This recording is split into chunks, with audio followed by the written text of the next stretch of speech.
সাথে সাথে আপনাকে জুতা মারি। লয়ার্স আর লায়ার্স, ছোট লোকের বাচ্চা, এত হাজার হাজার অপরাধ হয়, অন্যায় হয়। তুই আওয়ামী রাজাকার আমি জানি।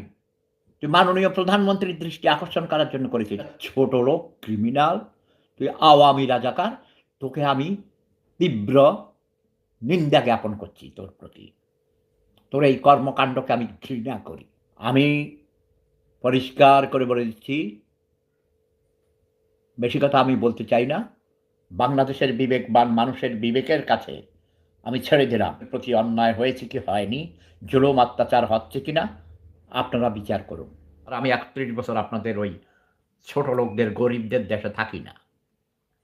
আপনাদের দেশের রাজনীতিবিদ, তাউট, বাটপার, আমলা, দুর্নীতিবাদ মানুষদের প্রতি তীব্র ঘৃণা প্রদর্শন করে আমি স্বেচ্ছায় নির্বাসিত ৩১ বছর।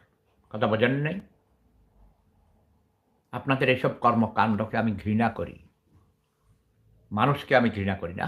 মানুষের এই ধরনের চুরি, অবিচার, অন্যায়, জুলুম, অত্যাচার, নিপীড়ন, নিষ্পেষণ, নিপীড়িত, নির্যাতিত, অধিকার বঞ্চিত মানুষের জন্যে আজীবন আমি সংগ্রাম করে আসছি, লড়াই করে আসছি, এখনও করব। তারই ধারাবাহিকতায় যে জুলুম হয়েছে, অত্যাচার হয়েছে, তার তীব্র নিন্দা জ্ঞাপন করছি এবং তার প্রতিকার করছি। আইনজীবী নিয়োগ করেছি।